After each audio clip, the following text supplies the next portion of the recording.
Respected brothers and sisters and fellow youngsters, there's a lot of conversations that happen in life. Some are important, some are useless. Some are relevant, some are irrelevant. And in every demographic, based on the importance of the class of the people sitting, the conversations take importance. You're sitting at the table of politicians, the conversations are political.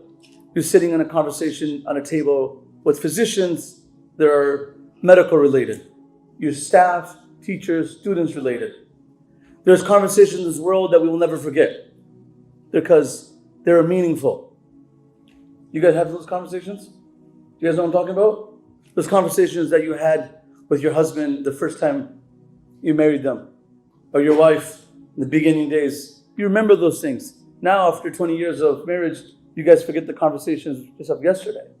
Because the infatuation state of that time, every word that was coming out was being captured in the mind, and it was a memory that was going to last forever. There's some conversations you'll never forget. I always wondered, what will be the conversations of the people of Jannah? There's a conversation that will happen beyond this world. And that world is more real or equally as real as the words coming out of my mouth. إِنَّهُ لَحَقٌّ مِثْلَ مَا أَنَّكُمْ تَنْطِقُونَ. So just like a conversation of this world sounds real, equally if not even more, the conversations of the next world are going to happen. And the conversations that I will share with you are the conversations of paradise. May Allah make us part of these conversations. This is the most elite group of people having these conversations. There's a narration that Anas radiallahu anhu says, قال رسول الله صلى الله عليه وسلم إذا دخل أهل الجنة الجنة اشتاقوا إلى الإخوان. When the people of Jannah get to Jannah, and I'll be living on the west side, on the coast by Laguna Beach of Jannah, and you guys will be living in Hamilton, I'm joking, of Jannah. Of course we're going to be having the river view because rivers flow beneath every house. تجري تحتهم الأنهار. So everyone's going to have access to water. So please don't get jealous of my rivers. We're not going to have that type of animosity. وَنَزَعْنَا مَا فِي صُدُورِهِم مِّنْ غِلٍّ تَجْرِي مِنْ تَحْتِهِمُ الْأَنْهَارُ. Allah speaks about that in the same sentence because what if that river is better than my river? Allah said we took that out. In the same sentence, the river is mentioned and animosity is removed. There's a reason. Because there's never going to be a form of competition. It'll be regret. Why didn't I earn more? ليس يتحسر أهل الجنة إلا على ساعة مرت بهم لم يذكر الله عز وجل. I could have done more. ما من أحد يموت إلا ندم. قالوا وما ندامته يا رسول الله. قال إن كان محسن ندم أن لا يكون ازداد. وإن كان مسيء ندم أن لا يكون نزع. Even if you have an A+ Muslim, mu'min, muhsin life, you lived it as a full capacity Muslim, even then you would say, I could have done more. There's so much more to do and reward. I don't want to get carried away. So the people of Jannah will be, the language that the youth use, sometimes I find it to be a little tacky, chilling. Just chilling. You guys, sisters, brothers, you know what I'm saying? Just relaxing, chillaxing. Another word of that, chillaxing. Chill and lax. Nowadays, the youth, they used to be a time when people will work hard and party hard. Now, they don't work and they party hard. Zero contribution. I feel like I did everything. But in Jannah, when you did everything, you'll be sitting in Jannah. إِذَا دَخَلَ أَهْلُ جَنَّةِ الْجَنَّةِ اشْتَاقُوا إِلَى إِخْوَانِ. Sisters, you're going to miss your friends. Like, where's that friend of mine that used to be at all events and was there for me in difficult times? Brothers are going to remember your in-laws for sure. Sisters, don't laugh. It's about you guys. I'm joking. So you're going to remember your friends. Where am I? Where are those homies? Where are my brothers and sisters? فَيَجِيءُ سَرِيرُ هَذَا. Then the recliners will be brought. The recliners will be brought. I'll talk about the recliners of Jannah. حَتَّى يُحَاذِي سَرِيرَ هَذَا. A cushion and a seating of paradise will be set up in one place. Then right across him, مُتَقَابِلِينَ, Quran says, right across, the next friend of yours, the recliners will be brought. فَيَتَّكِيُ هَذَا وَيَتَّكِيُ هَذَا. This is a narration. Then one friend will sit on one side, and the next friend will sit on the other side. By the way, that nur that's coming on my face is the sun's reflection on me. So I don't want you guys to get, man, this guy is really full of nur today. Just for the record. The only person that can find that before I say it's my wife. That's not your nur. Okay. فَيَتَحَدَّثَانِ بِمَا كَانَ فِي الدُّنْيَا. And then they will start talking about the dunya.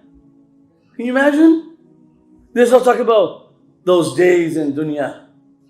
What was happening in life? The difficult moments. The worries.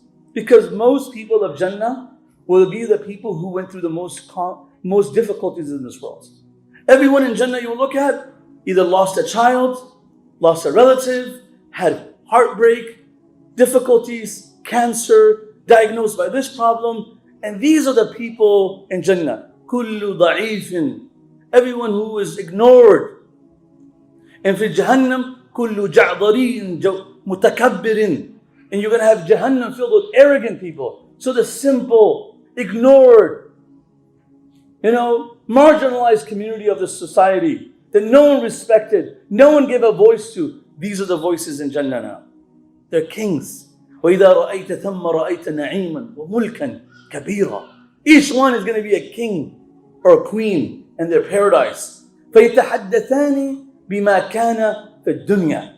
Man, I remember those days coming for salah. I remember those moments, difficult moments in life. فَيَقُولُ أَحَدُهُمْ لِصَاحِبِهِ. One will say to the next, يَا فُلَانَ أَتَدْرِي أَيَّ يَوْمٍ غَفَرَ اللَّهُ لَنَا. Do you remember the day that Allah forgave us?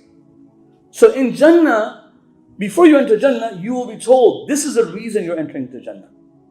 Brother, you did a lot of things, but they didn't matter. This is what matters the most. And the interesting about Jannah is, the things that we thought that matter the most might not have any value. And the small things that we did for someone else will get us close to Jannah. The kind gestures.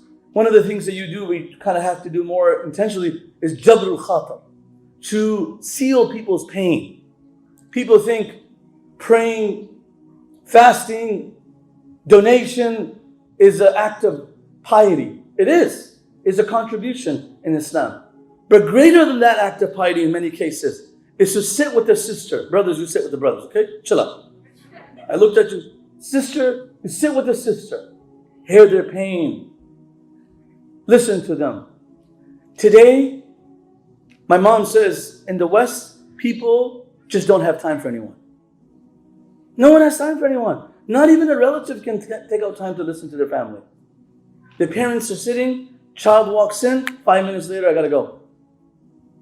Call me if you need anything. What? This is the language we have in our culture. So you will be sitting in Jannah and you will say, this is what got me into Jannah.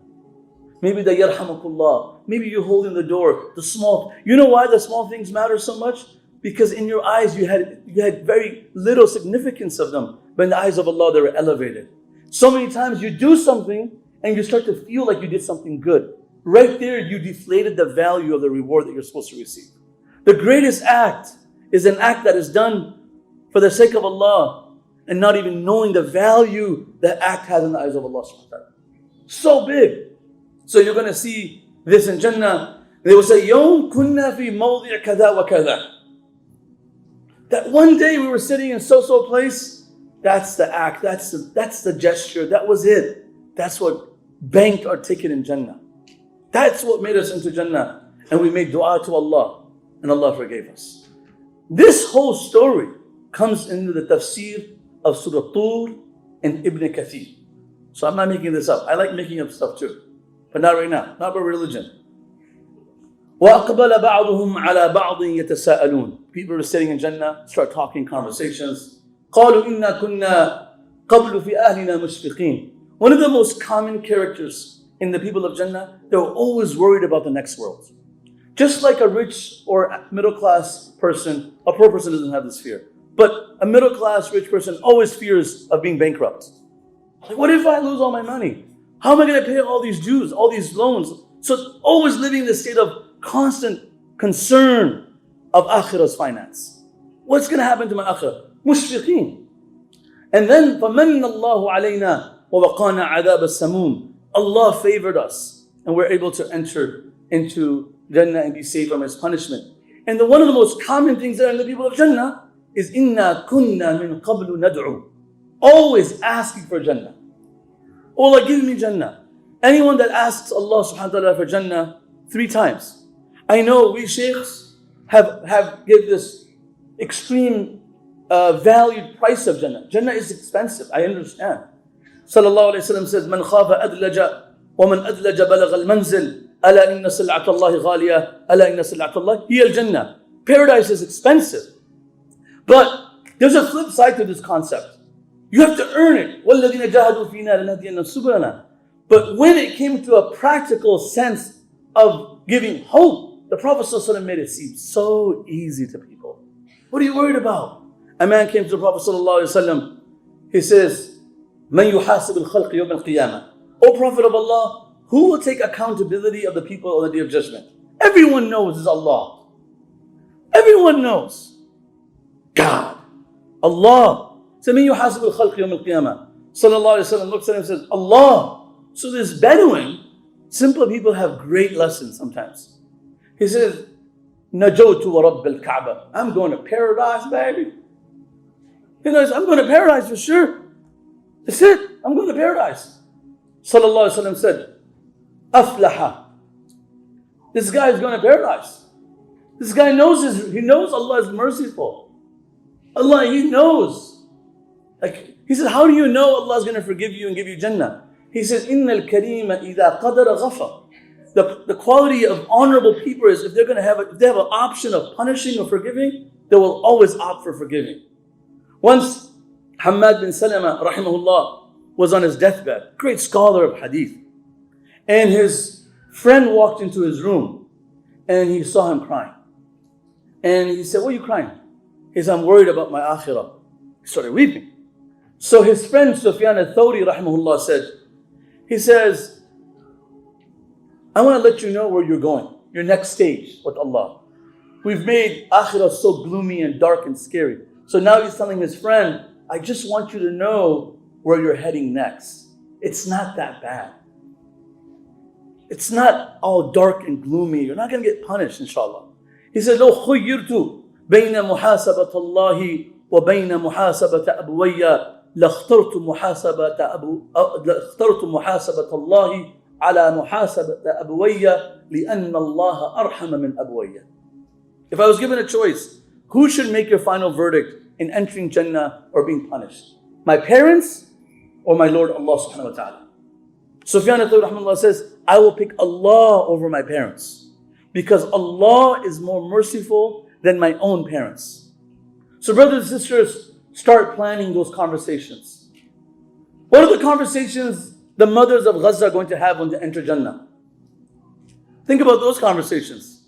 Our conversations are like, when you left us early, we had biryani for every Friday. These are the conversations we have in Canada. Biggest deal, a new steakhouse opened in Hamilton and Burlington. Imagine the conversations of mothers of Gaza. Imagine the conversations of the shuhada of Gaza. Imagine the conversations of the people who survived the difficulties of this life. And they come to the next world, waiting for their families to join them. And now they're talking forever. There are mothers, before their children could even age, they lost the opportunities to share their thoughts. Correct? Come on. There are relatives in this world, before they can share their journey, someone's journey cut short and they made it to the next life. I want to be a fly on the wall of those conversations. I want to hear the conversations of Yaqub telling us how he went blind. Those are the conversations that I want to be part of.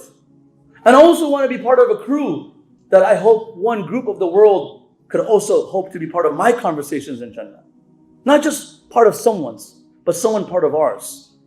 Hope to be even better and not just a listener, but maybe someone who could be, respected and idolized. So we are very special people.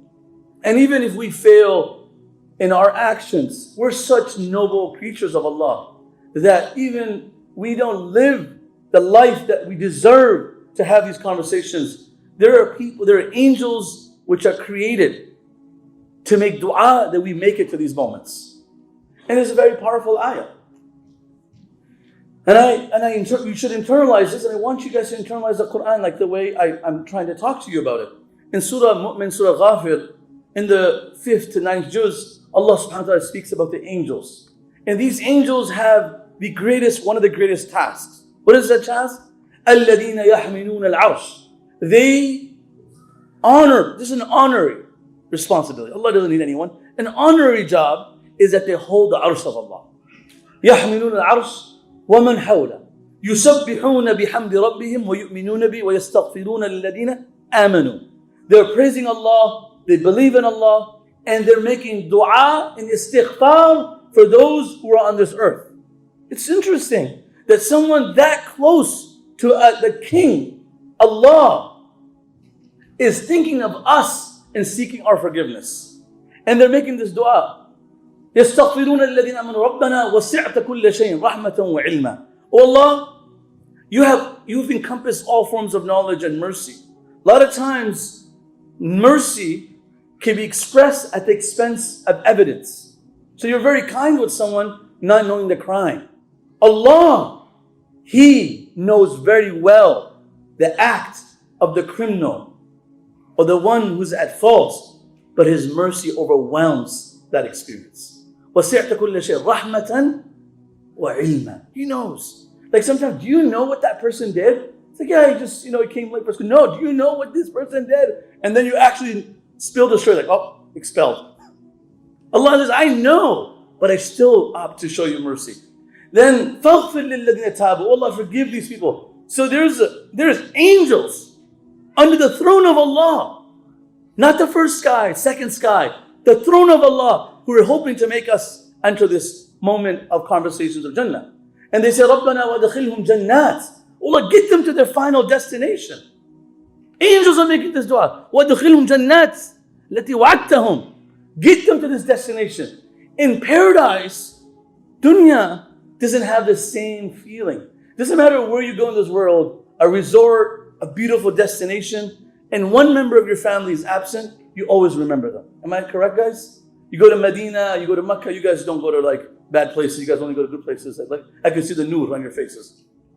You go to these beautiful destinations, you're like, oh, my daughter is missing, my son is missing, you missed that one person. So in this ayah, Allah knows the human's natural inclination. وَأَدْخِلْهُمْ جَنَّاتِ عَدْنٍ الَّتِي وَعَدْتَهُمْ وَمَنْ صَلَحَ مِنْ آبَائِهِمْ وَأَزْوَاجِهِمْ وَذُرِّيَّاتِهِمْ. Bring their parents together, their spouses together, and their children together. And this is a beautiful dua.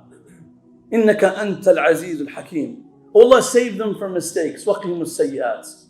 Allah save them from faults. So brothers and sisters, it is an interesting phenomenon that we're going to have these conversations in Akhirah. In Surah Safat, people in Jannah will be relaxing and talking. And someone in Jannah is going to say, man, I had a friend in Jannah. I don't see him. May Allah save us from that situation. He says, قَالَ قَائِلٌ مِّنْهُمْ إِنِّي كَانَ لِي قَرِينٌ. There used to be a friend of mine. And this friend of mine didn't accept my concept of Akhirah. يقول وَإِنَّكَ لَمِنَ الْمُصَدِّقِينَ. You're a Muslim? You believe in the resurrection? أَإِذَا مِتْنَا وَكُنَّا تُرَابًا وَعِظَامًا أَإِنَّا لَمَدِينُونَ. You think you're going to die and your bones will decay and you will be resurrected? How is that possible? So there's speculation. So this person will say, oh Allah, I had this friend of mine, I want to know where he is. So the people of Jannah will be given a place for a viewing station to see the people they knew in this world in Jahannam. قال هل أنتم مطلعون فاطلع فرآه في سواء الجحيم. Now this person in Jannah will see someone he knew well in this world in the bottom of hell. قالت الله إن كدت لتردين. He says, man, it was very close that you had me also.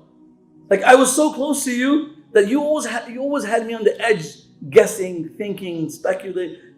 Had so much speculation, skeptical, even making sins in the ones I didn't want to do. Allah save me.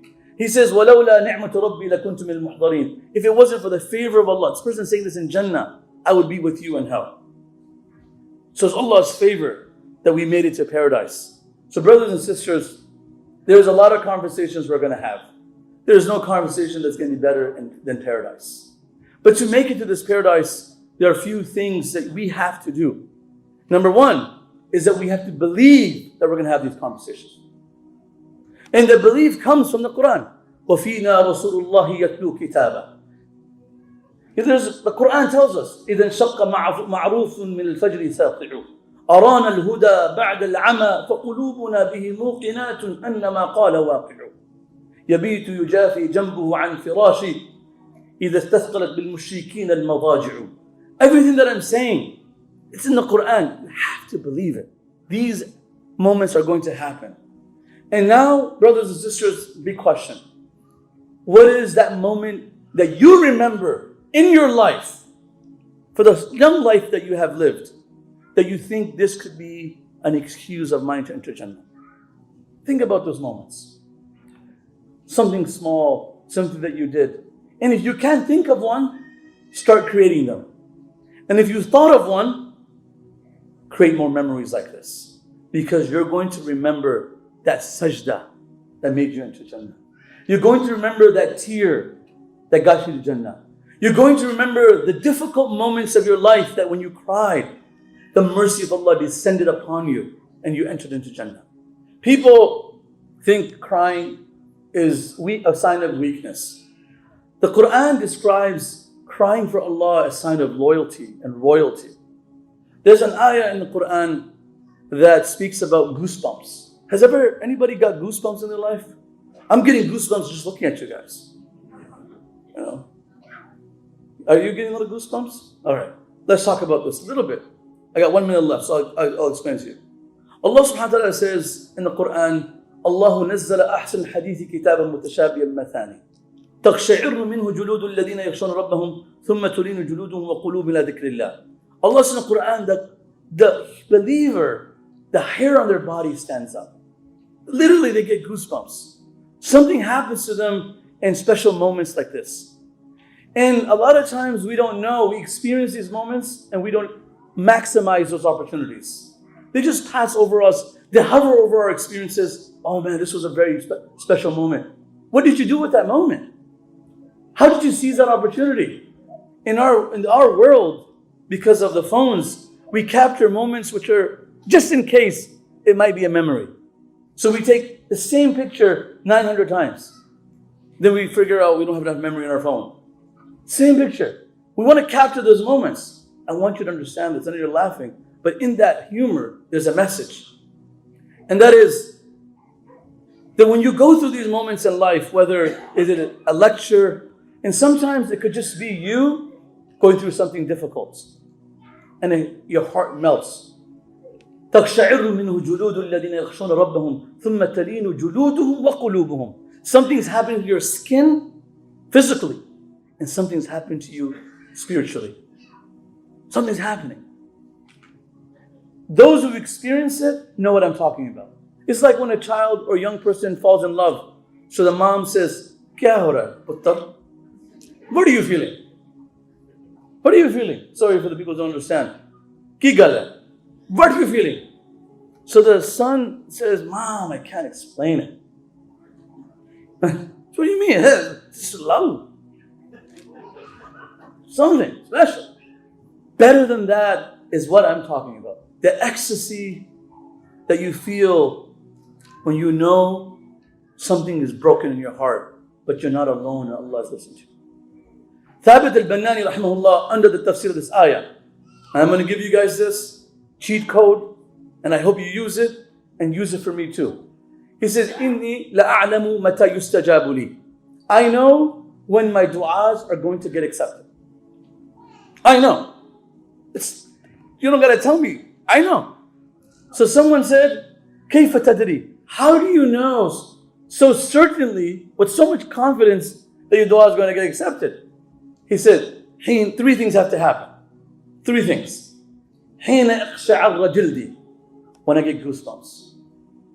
ووجل قلبي, and there's a spiritual element in my heart. My heart's feeling Allah's presence. وفاضت عيناي, and eyes are weeping with tears. When all three come together in a moment, du'as are accepted. So those are the moments that you make dua for Jannah. Those are the moments. Somebody asked me in Hajj, where, this person sounded like this too, where in the Quran and Hadith did it say that when you look at the Kaaba, your du'as are accepted? First sight. I'm like, I don't know. There's nothing like that. Right, Sheikh? First sight, everyone's like frozen. And everyone's asking you, what dua should I make? I said, make dua for me. So seriously, Sheikh, what dua should I make? Young people are making dua for their MCAT, sisters making dua, can I get married? Brothers making dua, Allah get me married. A lot of people making dua for akhirah, making dua for health. Brother, where does this concept come from? And I'm sitting on the way in the bus to Arafah, and these physicians from Michigan, Ohio, and they put the sheikh in the spot, and that gives them a feather on their hat. Oh, I got him. I got him. He doesn't know his stuff. So that's when you got to start making up your stuff. Right? Yeah, So I'm like, man, and I can't say it's in the Quran. I haven't read it. Maybe some other shaykh read it. I haven't read anywhere. أول نظرة إلى الكعبة دعاء يستجاب. I read this. So I said, there's something similar to what I'm saying, but I'll prove it to you. I said, there's evidence to this. I said, you got to listen to this. So everyone's listening. You guys, it's great to get like rich doctors to finally listen. Humbles them. Right? So I'm like, listen. And they're listening. I said, Zakaria alayhi salam, he made dua for 80 years for a child. How many years? 80 years. Prophet Zakaria. His wife is so righteous. Right? كانوا يدعوننا رغبا ورهبا وكانوا لنا خاشعين. Righteous couple. Allah subhanahu wa ta'ala talks about when they entered the chamber of Maryam. كلما دخل عليها زكريا المحراب وجد عندها رزقا. And they found fruits that were off season.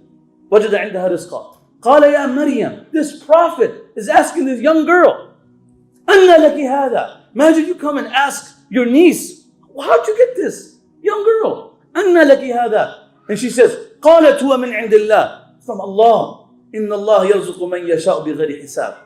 I said there's some things that happen in the moments of miracles.